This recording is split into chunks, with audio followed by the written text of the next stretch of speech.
Okay, so let's get started. In this session, I would like to consider the two simple methods for visual value problems. I discussed a little bit about this before. These are the explicit forward Euler and the Runge-Kutta methods. And if we have time, I'll show you how you can use some Python modules for doing the same thing. Okay, so the problem that we're going to be considering, the analytic problem, for which we're going to try to get estimates of the solution of, this problem is the very simple problem. U prime of t is equal to u of t on 0 to 1. This has infinitely many solutions, you'll remember. These are of the form u of 0 times exponential of t. Okay, so a simple model, for example, for population growth, early population growth, before the resource or space limitations kick in. Okay, so let's take a look at a numerical version of the problem. This is the analytic problem. What's the numerical version of the problem? Okay, one way of thinking about this, and this will take you back to your calculus 1. Okay, so you have a Taylor series, and the Taylor series for a function looks like this: f of t plus h equals f of t plus h times f prime of t plus h squared times f double prime of t plus higher order terms. We're going to be using a low order approximation, so I won't worry about what those higher order terms are exactly. Okay, so instead, as for the approximation, instead of using that Taylor series, and this Taylor series actually exists and it has the same values as the function for lots of the functions that physicists and engineers would care about. Okay, but if I need to make an approximation, I can't handle infinitely many terms. Then I can make an approximation by just taking the first few terms and dropping the others. So there's an approximation, and so instead of a Taylor series, we have a Taylor polynomial. F of t plus h is approximately equal to f of t plus h times the derivative of f at t. Okay, and what's the order of the error? The error is going to be on the order of h if you do this. Okay, so this inspires a forward Euler scheme, and the basic idea is that I imagine I take my interval from 0 to 1. I can't work out the solution at every point, but I'm going to work it out at certain points. Let's say that those points will be those which I'm going to call nodes on the interval from 0 to 1. We're going to have n of those nodes, and there's going to be the internodal spacing, the spacing between the nodes, I'm going to call h. Okay, so then if we if we go back to this approximation, what does this say?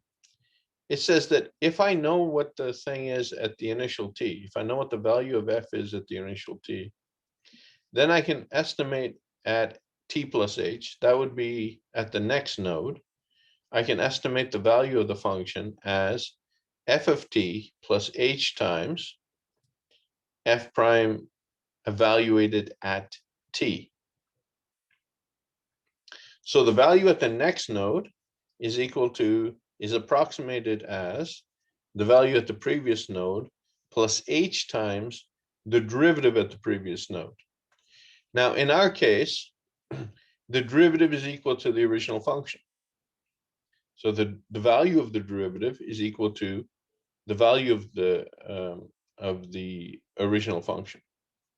So our scheme will become u sub n plus 1, the value at the next node. We're at the node n, and we're working out the value at the node n plus 1. So the value of the u at n plus 1 is estimated as u sub n plus h times the derivative, but the derivative is the original function. So h times u sub n, and that's equal to 1, and we can simplify that as 1 plus h times u sub n. Okay, there's a question? Professor, here h is sort of a representation of the scalar of the exponential series, right? H is the, so supposing that your initial node is at t is equal to 0, then h is the next node, right? And then 2h is the next node, and then 3h is the node after that, and so on.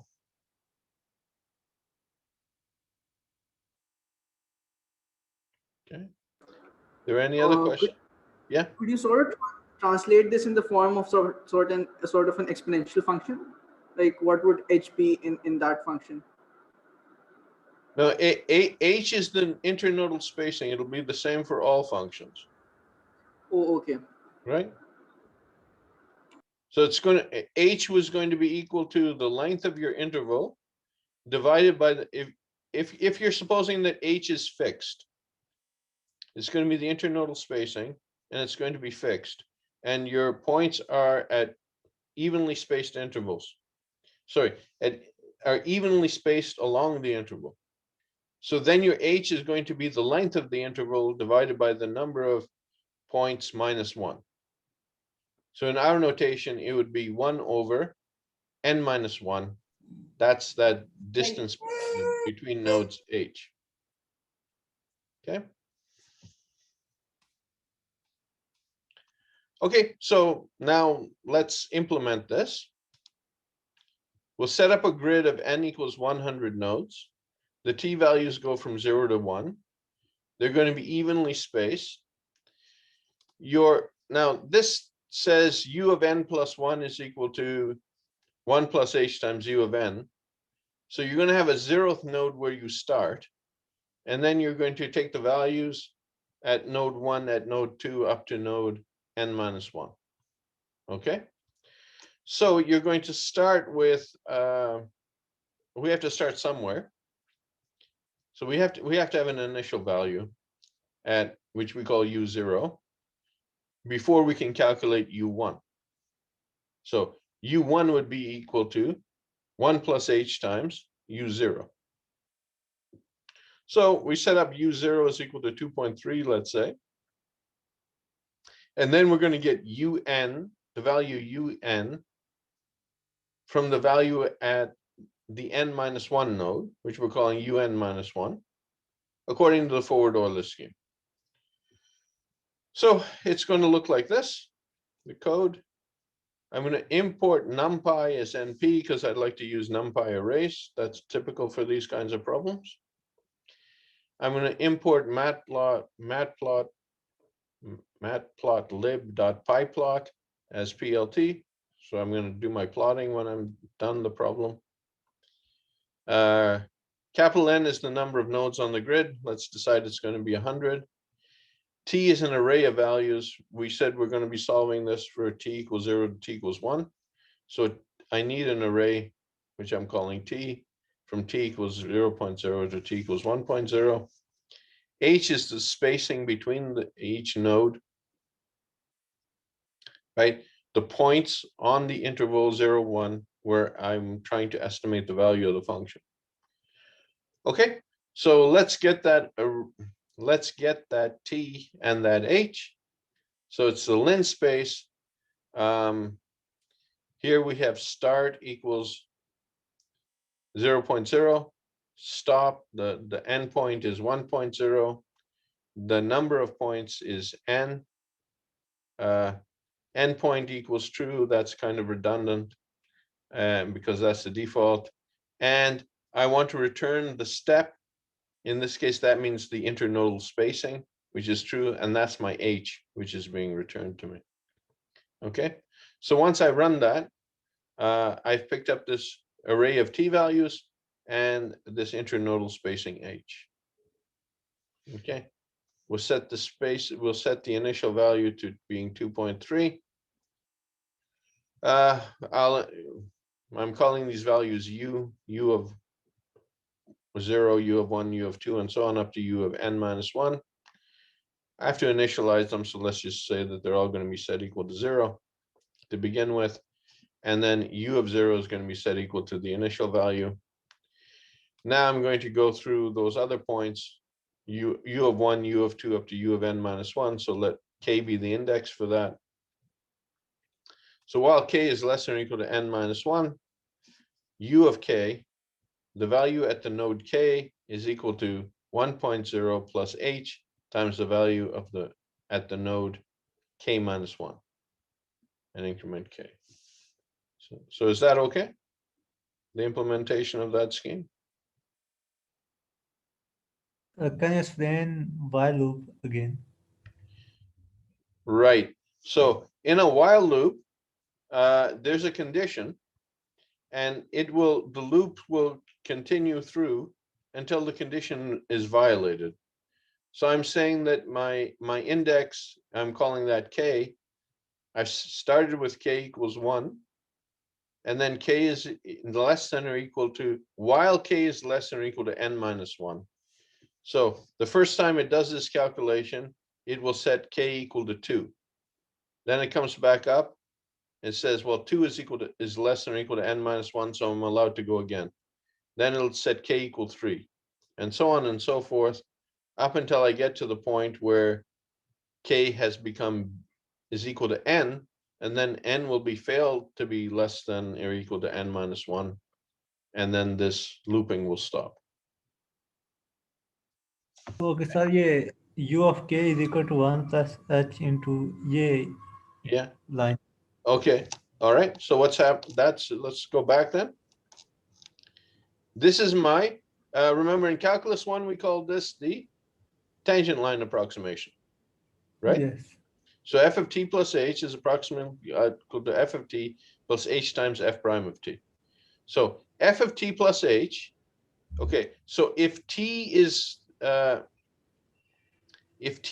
the node n, then t plus h takes you to the node n plus 1. Okay? So I'm calling those function values u1, u2 up to u of, right? So the value at the next node, u of n plus 1, is approximately equal to the value at the current node, u of n, plus h times the derivative at the previous node. But in our problem, the derivative is the same as the function value. So the function value at the previous node. Okay? And that sets up this scheme. U of n plus 1 equals u of n plus h times the derivative, which is u of n. And I'm writing that as 1 plus h times u sub n. Okay. Okay? All right, so we do that. And now we have our approximation. Now, what should it be? I know analytically that this should look like some initial value times the exponential of t. Okay, so note that this is the NP, this is the NumPy exponential function. So if I just feed it in a single number, it'll return the e to that number.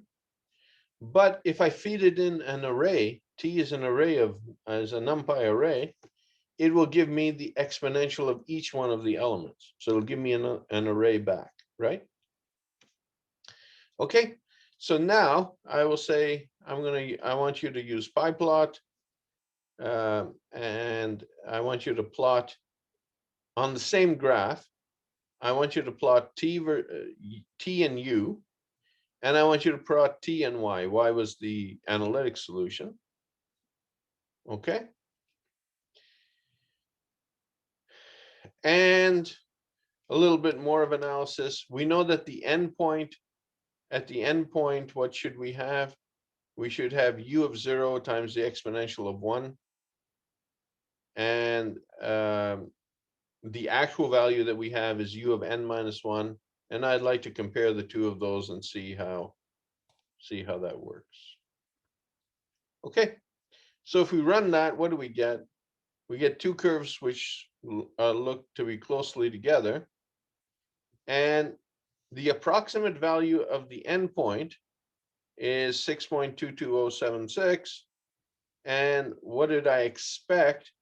If I take u of 0 as being that, well, that's the value that it should be, 2.3, then at the endpoint, the exact solution would be giving me like 6.25. Okay, so the difference between these two solutions is 0.03. Okay, so a lot of methods could give you much better than that, but not much good, worse, not much more work. Okay, so this forward explicit Euler that I've discussed here, okay, it's a first method, but you can do better than this. Okay, is that okay so far? So how can we know that how many iteration while loop has done? Oh, let's see. How many has it done? Oh, it just did it goes up to n-1, capital N-1, right? That's where it'll stop. Okay. Yeah. I think we defined it to be 100 iterations, right? Yeah. Okay. So let's go on. Okay. We can modify this a little bit, and this is how we can think about this. Here you're saying f of t plus h is approximately equal to f of t plus h times the derivative at t. Okay. Another estimate would be f of t plus h times the derivative at t plus h. Okay. And something that might work better than that would be to take the average of those two guesses. Okay, so that's what I'm going to do, slightly modified forward Euler. Okay, so in the first scheme, we approximate it this way. U of n plus 1 minus u of n over h is equal to the derivative at n, and that's supposed to be equal to the same as the function at n, which I'm calling u sub n. Okay, and that sets up this scheme. U of n plus 1 equals u of n plus h times u of n. This scheme is the one that we just coded. Okay. Now another approximation would be that you could take u of n plus 1 equals u of n plus, right? So you've got a derivative at this end, right, at the first node, and then you've got a derivative at the second node. So which derivative do you want to use when you do your approximation? And I'm saying you have the choice maybe of using the derivative at the next node, at the n plus 1 node instead of the derivative at the n node. And the derivative at the n plus 1 node is supposed to be the same thing as the function value at the n plus 1 node, which is being approximated by, which is this value u n plus 1 is the approximation to that. Okay. So you could try, both of these could be used as estimates. Okay. And since they're both estimates, what we might do is we might say, well, let's take the average of both estimates. Okay. So if I take both of those equations for u sub n plus 1, and I take the average of them, what will I get? I will get un plus 1 is equal to u sub n plus h over 2 times un plus u sub n plus 1. Is that okay? All right. Now, if I solve for un plus 1 in terms of un, I get this scheme. Un plus 1 is equal to 1 over h plus a half divided by 1 over h minus a half times un. Okay, so is that all right? Okay. So now we do much the same thing, right? But instead of multiplying by, what was it? 1 plus h times uk minus 1, we're multiplying by this other thing, 1 plus h plus a half divided by 1 over h minus a half. Otherwise, the rest of the code is the same. And we say, all right, let's do the same comparison. So what do you get? Okay. So now the difference at the endpoint, between the endpoint and the difference of the endpoint divided, if you assume that the actual function should be 2.3 times exponential of t, the difference between the endpoint values is now of the order 5.3 times 10 to the minus 5. Okay. So now, before, the difference came in the second decimal place, right? And now it's coming in the fourth decimal place. And the code isn't really much more difficult, right? It's just a different number multiplying u of n. So it's the same work, right? But there's no, I mean, there's no extra effort involved, but you're getting a much better result. Okay. So sometimes thinking about two ways of doing something and then taking their average can give you a better result. You might have seen, if you recall, again from Calculus 1, we did these Riemann sums to estimate integrals, right? And you could use a right-hand rule for where you do the function evaluation, and you could use a left-hand rule for where you do the function evaluation. And quite often, if you take the average using a right-hand rule with the and using a left-hand rule and a right-hand rule, and you average those two things, you can often get a much better estimate for the integral. Okay, we might do quadrature later, depending upon how much time we have. Okay. Okay. So, is that okay so far? All right. Now we call to there's a class of estimators or numerical integrators which are called Runge-Kutta. And there are higher order ones and there are lower order ones, right? And the higher the order, typically the better a result you get, but also there's more work involved. Okay.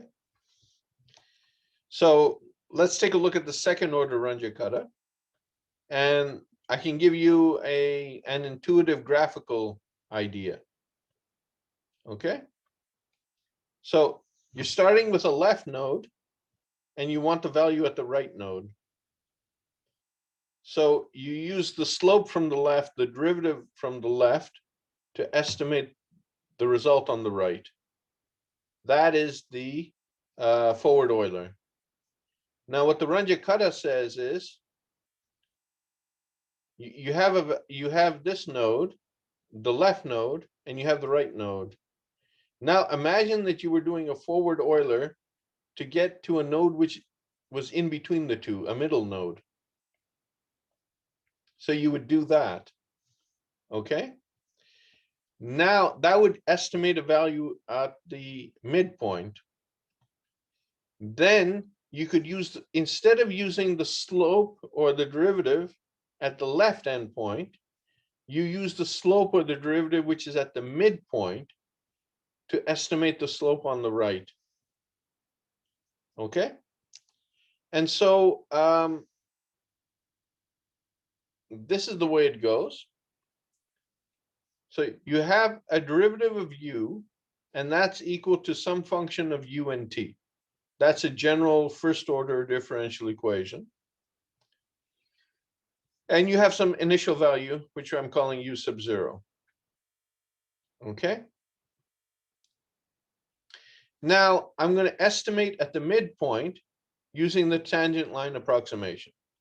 So u in between the two nodes is approximately equal to u0 plus, I'm not going the full distance h, I'm going the distance h of u over 2, h over 2, right, for the midpoint, times the function value at the at u of 0. Okay. Now and this is my t value, so I'm starting at the 0th node, so let's say t is equal to 0. Okay. So now once you have the mid value, you're going to do the same thing to get the value on the right node. So u right is equal to u mid plus h over 2. You move another distance h over 2 times f using u mid, and now the time value is at the midpoint is h over 2. Okay. So this gives you a possibility for adjusting the derivative that you're using in your, or the estimate of the derivative that you are using in your calculations. Okay. So if I sum this up, it can work like this. K1 is the derivative at let's say the node I, and we u sub I is what we have. It's the estimate of the function at the ith node, and now we want to get an estimate u sub I plus 1. That's the estimate of the function at the I plus 1 node, right? So we let K1 equal f of ui at Ti. The midpoint between the node I and the node I plus 1, we estimate the value there as ui plus h over 2 K1. That's that's your tangent line approximation. And t in the mid is what? It's t at the node I plus h over 2. Okay. Now to go from the midpoint to the node I plus 1, K2 is the derivative that you're estimating from u mid and t mid. Then ui plus 1 is equal to u mid plus h over 2 K2. That's the tangent line approximation.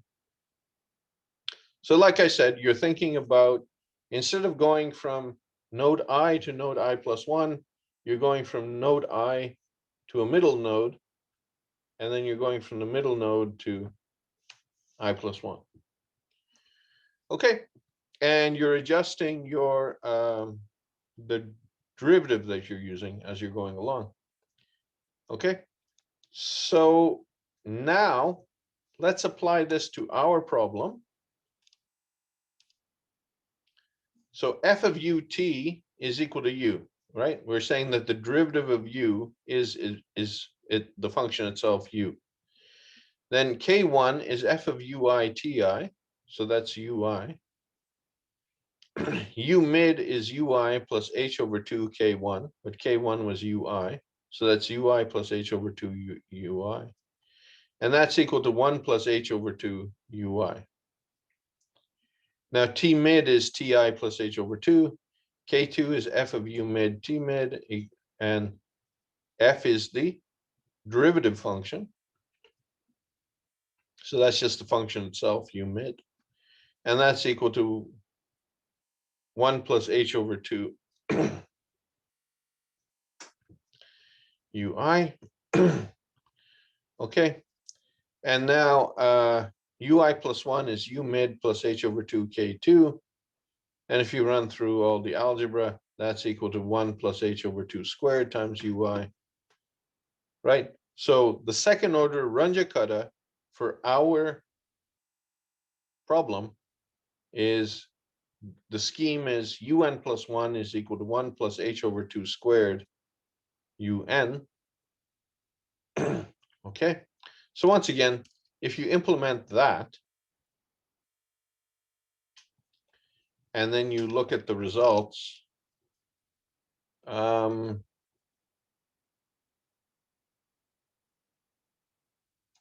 okay, this result is better than the forward Euler. The difference for the endpoint approximation and what we exactly wanted for the endpoint, the difference is in the second decimal place. So no, that didn't work out so well. Okay. So any questions up until now?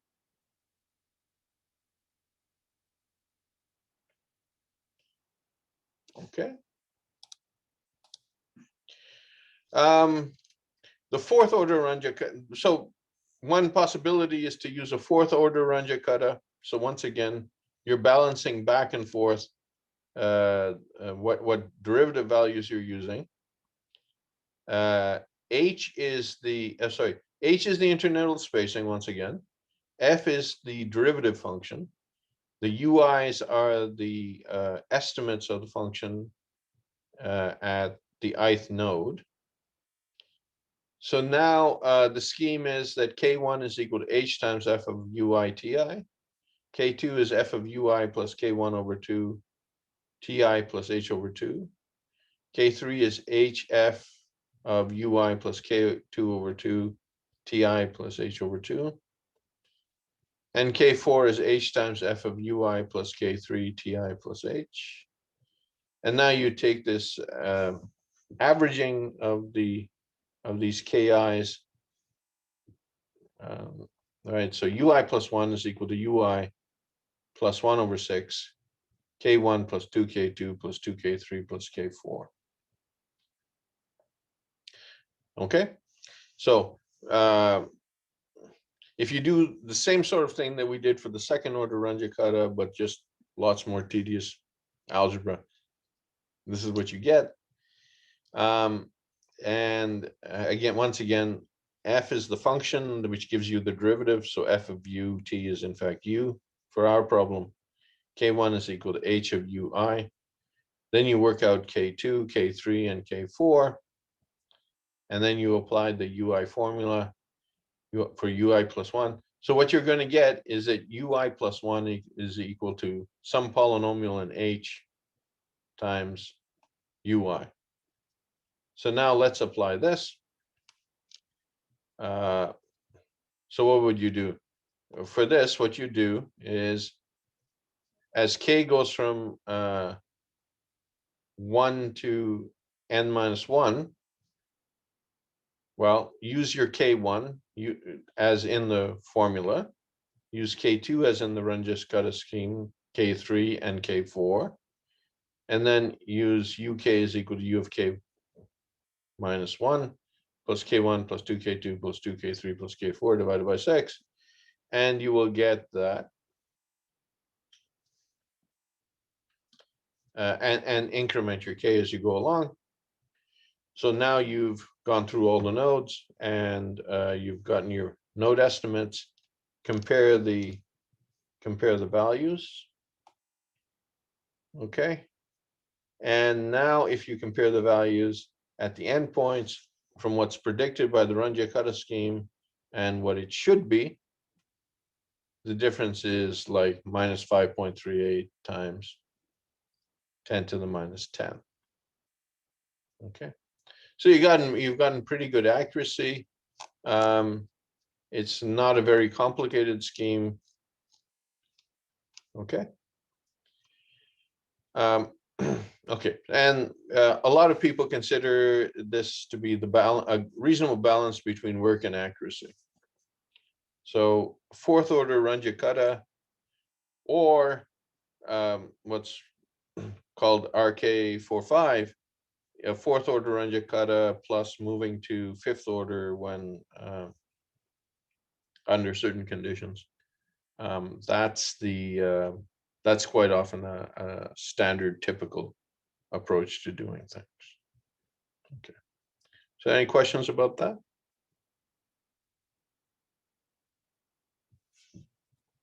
So why Professor, order 4 is better and order 2 Runge-Kutta method is less accurate? Yeah, well, I mean, the higher the order,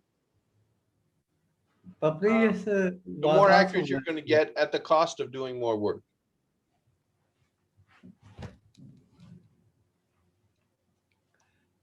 so, but previous method was simple to as compared to Runge-Kutta, but they produce better result than order 2 of Runge-Kutta. Yeah, so people don't use the second order Runge-Kutta, basically. Most of them use the fourth order. And then you can often get very good results. Okay. All right, remember, okay, so once again, these methods are for first order initial value problems. Okay. All right, so where does the error come in? Well, there's rounding errors that we've discussed before. There's local truncation error. That means the error in each step. And then these errors, you're going from step to step by step. There's an error at each step, and that figures into the approximation at the next node, and so on. And so these errors are building up. So you've got this global error also. Okay, so if we think about what there's a Taylor's theorem, which might help us. So Taylor's theorem says that if you've got a function and it's twice differentiable on the interval from t to t plus h, and that's what we're doing, right? We're going from a node at a time t to a node at a time t plus h. And we also have that the first derivative of f is continuous on the closed interval from t to t plus h. Then the exact value for f of t plus h is equal to f of t plus the derivative of f times h plus 1/2 the second derivative at some time tau h squared, where tau lies somewhere between t and t plus h. Okay, so the error is going to be, if you use this tangent line approximation, which is essentially the forward Euler, then what's happening? You're dropping this term. You're using the first two terms here, and you're not using this third term, right? So the error is that third term, okay? And that error is on the order of h squared. So your local truncation error, the error that you're inflicting and going from one node to the next node, that error is on the order of h squared. Is that okay? It'll be something times h squared. Okay. So we call this a first order scheme when the order is of h squared. We'd call it a second order scheme if the order was of h cubed, and so on. Okay. Now the global error. The global error is coming from compounding all of these local errors, right? So what is that? Well, I can't know it exactly. If I knew it exactly, I would correct for it and I'd get the exact answer. And if I could get the exact answers, I wouldn't be doing approximations in the first place, right? So we don't know exactly what the global error is. So what I'm going to do is I'm going to make an approximation, or an assumption, sorry. I'm going to make an assumption. I'm going to suppose that the global error goes like the local truncation error multiplied by the number of nodes. Okay, so I think it's going to look like n, the number of nodes. Sorry, I should have made that a capital N. Sorry, that should have been capital N. Okay, so it's going to look like n times the local truncation error. But remember this internodal spacing h, that looked like the length of the interval divided by n minus 1. Okay, so n looks like something over h. Okay, so something over h times the local truncation error. But the local truncation error was of the order of h squared. So order of h squared divided by h is going to be order of h. Okay, right? So the local error for forward Euler is of the order of h squared. The global error, if my assumption is correct, is going to be order of h. Okay, and for kth order schemes, typically the global error is estimated to be of the order of h to the k. So for a fourth order Runge-Kutta, I sort of expect it to be order of h to the fourth. Okay.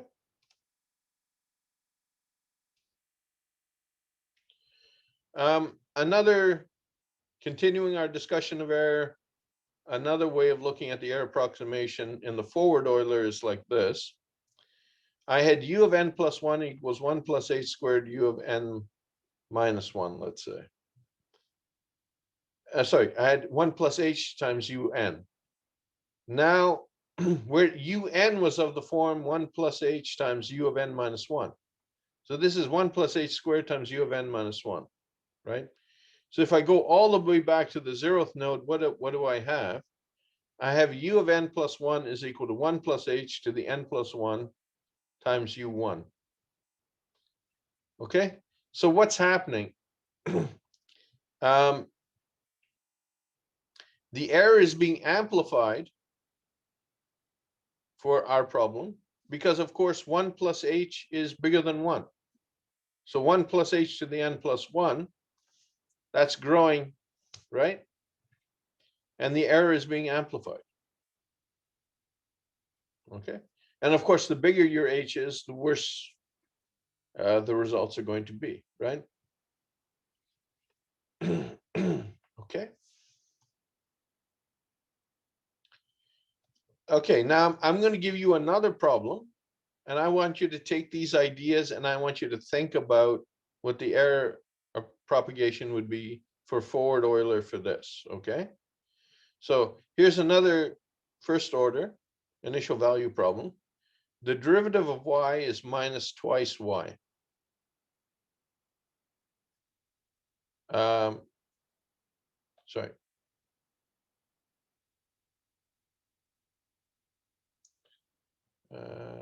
No, that was, I think this is, that should be, I think this is supposed to be 1 here. Okay, there, you check that. Okay, so the forward Euler scheme is un plus 1 is equal to 1 minus twice h un. Okay, and then this goes as 1 minus twice h to the n plus 1 u0. And then what will happen if h is very small? Then you're going to have an issue, right? So well, if h is large, you're going to have a problem. Things are in fact going to go negative, which is wrong. Okay, so you need h less than 1/2 for this one. Okay. Are there any H questions? less than 1/2 and greater than 0, right? Yeah. That's right. Okay. Now,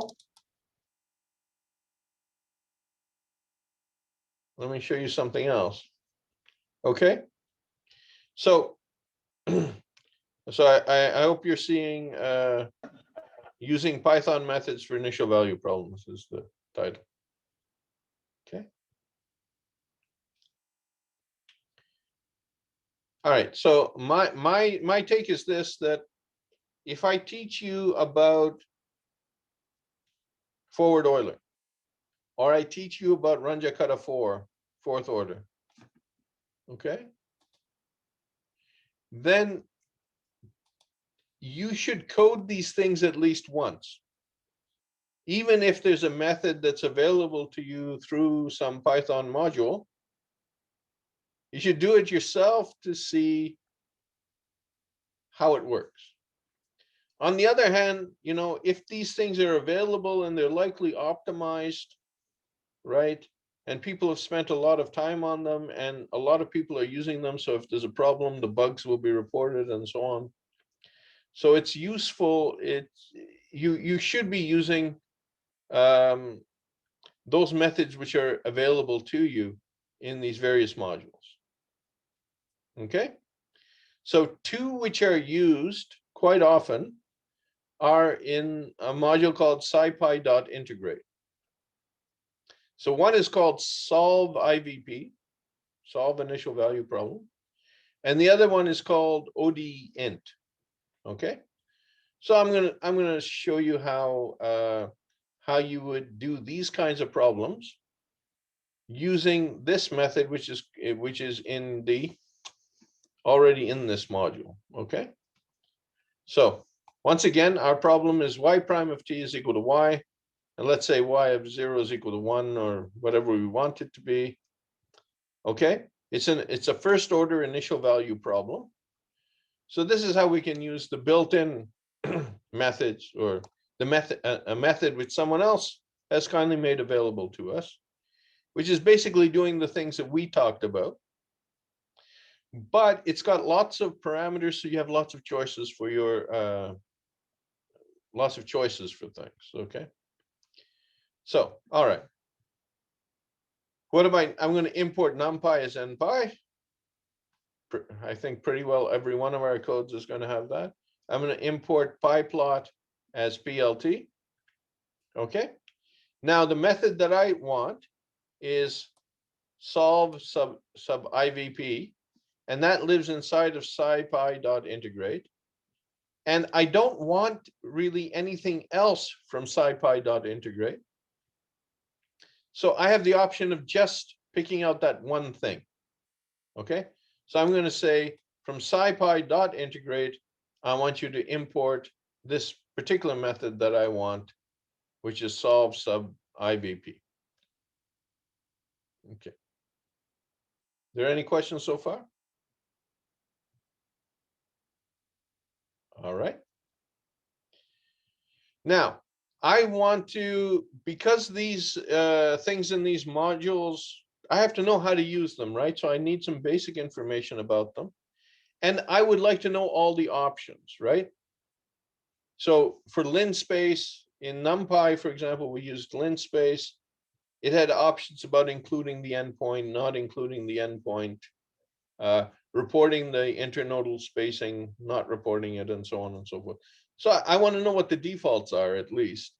And I want to know what the minimal parameters I need to set in order to do my problem. Okay, so if I say question mark solve sub IVP, it's going to tell me things about it. And these are broken up into two pieces. One piece is called the signature and one piece is called the doc string. That's not, okay. So how do I call, what are the options? Okay, so solve IVP, there's fun, which is the function which defines the derivative. There's tspan, there's the initial value, which is called y0. Okay, and you can specify the method. So the default is RK45. This is a fourth order Runge-Kutta, which will shift to fifth order if it thinks it's necessary. Okay. And T evaluations is none. So T span is you want to solve this on which interval? In our case, 0 to 1. So you have to specify that. Okay. T eval, the default is none, which means you don't have to tell it which points on the interval you want it to solve at. It will pick whatever points it wants. But if you want to tell it, okay, I want the approximate solution at all of these 100 points, then you feed it in an array for T eval. Dense output equals false, so it won't spit the default is not to spit a lot of information at you. Okay. And there are some other options. Maybe we'll discuss them later, but not right now. Okay. And the doc string, well, it tells you about exactly what this thing does. So the signature tells you what things you have to and what things you can optionally leave out when you call this. And the doc string goes into an explanation of the problem and what these various parameters mean and so on and so forth. Okay. So if you read the doc string, it would tell you this is the default method is RK45, right? But if you want, here are the other, let's say, 6 methods that you can discuss, you can have. Okay, so let's see. Let's actually run all above. Okay, so like I said, if you say question mark solve sub IVP, it will give you the parameters that go into solve sub IVP. And then it'll tell you what time, what it does. And it will discuss all of the parameters and whether these are required parameters or not. So for example, under method, RK45, it says, is the default. Okay, it's an explicit Runge-Kutta method. But if you want, you could use RK23, or you could use this DOP 853, and so on and so forth. And so there are these various options. Okay. So now, all right, so it needs the function fun, right here. It needs this function fun. That function defines the derivative. So I'll call that function exponential growth. It's a function of t and y. What should it return? It should return y. Okay. Now, like I said, there are 2 methods. There are 2 of these defined methods which people often use. One is solve sub IVP. The other method that people use a lot is ODE-int. They both live inside of scipy.integrate. Okay. So ODE-int considers that the function which defines the derivative is a function of y and t. Solve sub IVP thinks that it's a function of t and y. So these things are in a different order, so be careful. So this exponential growth derivative for the exponential growth model is a function of t and y, and it is in fact y. It's the same as the original function. Okay. All right, so this is how I'm going to call it. I'm going to say solve sub IVP, use this function, exponential growth, as the function which defines the derivative. I want to solve on the interval from 0 to 1, and I want an initial condition. And what, so you can give it an array, you give it an array of initial conditions. So I'm going to see what happens if the initial condition is, I want the solutions for what happens when the initial condition is 1, when the initial condition is 2, and when the initial condition is 3. Okay, so I can ask for all of those. Okay, so I run that, and now that information is now in this variable, which is called sol. Okay. Now, if I print sol, what does it give me? Well, it gives me a whole bunch of information. And it says here, t. So one of the pieces of information attached to sol is this array t, which is an array 0, 0.1 something, and 1. That's the array of points where it has worked out, it has estimated the value of the function at these points. There's an array y, which is, well, actually it's an array of arrays. So here's one array. So this is what happens if the initial value we said was 1, then here it's estimating the function values at these 3 points. We also asked it that if the initial value is 2, then what happens? Yeah, there's a question. Professor, the middle value is sort of at 0.5, right? Or like along the interval. No, it's decided that it's going to do the function evaluations at 0, 0.1 something, and 1. Oh, okay. Yep. And then it says if the initial value was 1, these are the 3 values at those points. And look at this. This value 2.718 is very close to exponential of 1, right? And if the initial value was 2, these were the values at these 3 points. And if the initial value was 3, then these would be the values at these 3 points. Okay? And it's reported a whole bunch of other stuff. I think this is the number of function evaluations, for example, is 14 to get this answer. Okay. And it exited with status 0, which means basically that it thinks that it's done everything is fine. Okay. So depending upon the initial conditions, this is one solution at those 3 points. This is another estimate of the solution at those 3 points. This is another estimate of the solutions at those 3 points. So if I want to plot these, then what do? Well, I use plot as before. What do I want to do? I want to plot t versus estimated y. Well, t is an array that lives inside of this solution. It's a property of that solution. So sol.t, or whatever you called your solution, dot t, will give me the array of t values. And in this case, we've allowed it to select its own t values for itself. And remember, y was an array of arrays, which were different array. You had different arrays depending upon which initial condition you had. So if I wanted for the first one, so sol.y accesses those solutions which depend upon which initial condition there was, and I want the first one of those, which is the 0th one in Python's way of numbering. You start from 0. So sol.y of 0 is an array. So I plot these 2 arrays. And this is the plot that I get. Okay. So the values seem to be not bad, except, well, yeah, I kind of expect a smooth sort of thing, don't I?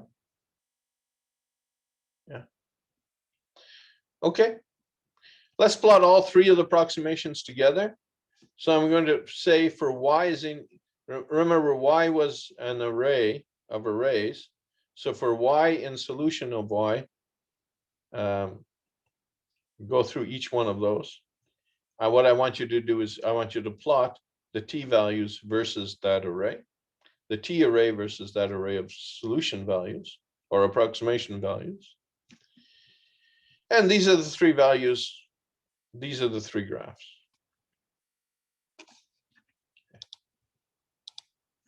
Not what we wanted, right? I want something nice and smooth. Okay. So like I said, this is why you read the documentation. We read the documentation. It tells us that t eval is equal to none. So the values of t at which we want to evaluate, at which we want to get approximate solutions, that's set equal to none. It means that we are letting the software pick the points where we do the function evaluations. Okay, you don't want to do that. Okay, well then specify it, override the default. Okay, so this is the way I'll do it. I'll say my function that defines the derivative is exponential growth. T-span, that's the interval over which we want to solve. That's 0 to 1. The initial conditions, I want you to solve with initial condition 1, initial condition 2, and then initial 3. And this T-eval, which would be none, if I didn't override the default, I'm going to see T-valve is what? It's the set of points, which goes from 0 to 1. There's 125 of them, and I'm going to use linspace to create that array. Is that okay? What I'm calling here? You understand? If you understand why. If not, let me know. Okay. So then I do this and I run it. Now, if I try plotting again, I get things which look better. Okay. All right. So like I said, write a Runge-Kutta 4 method once in your life for a different problem than the one I've done.